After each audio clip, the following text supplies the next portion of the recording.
Hi everyone, this is a tutorial on how to set up a workout on your Garmin watch. So this will guide you through an interval workout or a speed workout, whatever you'd like to call it.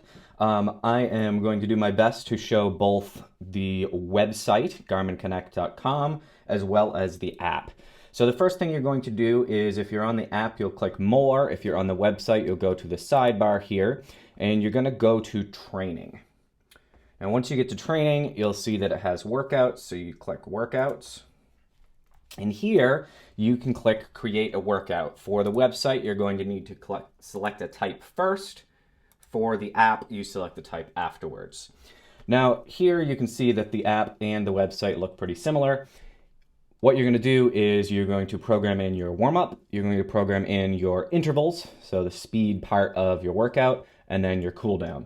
Now, what I generally like to do is keep the warm-up and the cool-down as lap button press. Most of my athletes and myself, usually will do kind of a default 3-mile warm-up or so, 3-mile cool-down. But I find that if something is going wrong or you get to your hill a little bit earlier, whatever the reason may be, it's nice to be able to start the workout portion a little bit earlier or a little bit later, just to have that flexibility. Whereas if you put in an actual distance, it will pretty much just force you to run that distance. So I'm going to keep that as lap button press for today, as well as the cool down. You can see that on the app, it defaults to that, which is great. Now, if you have a workout where you are doing different lengths of intervals, so for example, a ladder workout where you're doing, 1, 2, 3-minute intervals and then back down, something like that, you can add your intervals in steps. So you can add a step, you can drag and move these around very easily. But what I'm going to do is actually put in a repeat. So I'm going to delete this run interval step. So now I only have the warm up and cool down, and then I'm going to add a repeat. And like I said, you have to kind of drag things around here. So I've got that repeat and I can move it around, make sure the cooldown is last. Now here's where you're going to select your amount of repeat. So in this case, let's do 10. We'll put in a 10 by 1 minute fast, 2 minutes easy, let's say. So we've got our 10 repeats, and then this is going to be the fast part of your interval. So this is going to be the work of your interval. So I'm going to do time, and here's where I can just put in 1 minute. So here it's going to, on the app, it's going to default to distance. So you need to make sure that it says time. Just as a note, I really prefer to do this on the website. It's a little bit easier than spinning these dials around and setting things differently. I just find that it's a little bit more straightforward. But you can certainly make it happen as well on the app. So for recovery, in this case, it's going to be 2 minutes. Oops, I accidentally did distance. So you actually have to delete it, which is a little annoying, but come back to time and we'll do 2 minutes. And over on the app, again, you have to tap it, change the duration type to time right here, and then you can spin your dial over to 2 minutes. Now you'll see that it has an intensity target if you tap the app and if you click add more.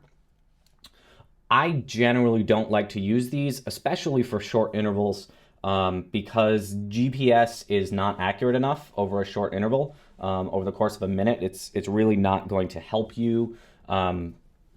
You really need to work on letting the effort guide you.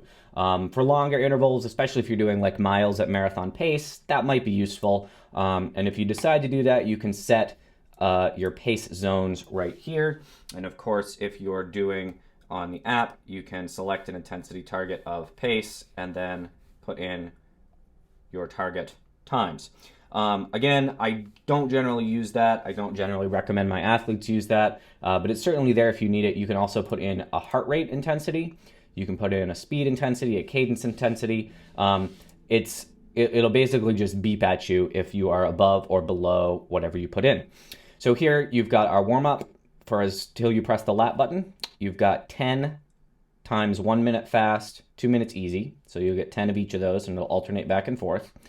And then it'll tell you to cool down until you press the lap button. And that's really all you need. You can add notes in the app. I'm not sure how you add notes here. I guess you can't add notes, but you can name it. So in this case, I'll call it 10 by 1 minute fast, 2 minutes easy, and I'll save it. And on the app, I'll just click save, and I would enter the same thing. I'm not going to save it because then it'll duplicate the workout, but that should give you a pretty good rundown of how to make an interval workout. And the great thing is as soon as you save this, it will, next time you sync your watch, it will sync to your watch, and it is very easy to start the workout. For most watches, you'll hold down the settings button and go down to training and then workouts and start your workout from there. However, on the website at least, and I believe on the app, if you click save workout, you can actually save it to a calendar. So I saved the workout, and then I'm going to go back to the workout screen. And right now it's just sorted by name. So I'm going to actually sort by the date that it was created. And here's the most recent one right here. And if I click calendar, I can actually add this to a specific day on the calendar. And if I do that, when I go to start a run from my watch on that day, it's actually going to prompt me and say, you planned this workout. Do you want to run this workout? One click and I'm in, and it'll automatically guide me, which is nice because you don't forget your workout. You don't have to go check your training plan. It's just a little bit easier. So if you want to use that, you just click, pop it in on Wednesday. Your workout has been scheduled and you are good to go. And if you're doing that, I'll do that for you in the app. If you click save, 10 by 1 minute. So we'll save that. And here, you're going to click here and then add to calendar. And then, you can see that it's not quite as straightforward as the website, which is common with apps, but it is certainly doable. So you can add that there. And then if you go to your calendar on either the website or the app, you can see that the app already synced as well. Then your workouts are right there and it's ready to go. And it'll show you when you complete them and all of that. And that is pretty much it. Hopefully this helps.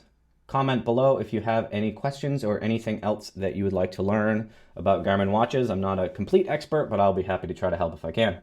Take care.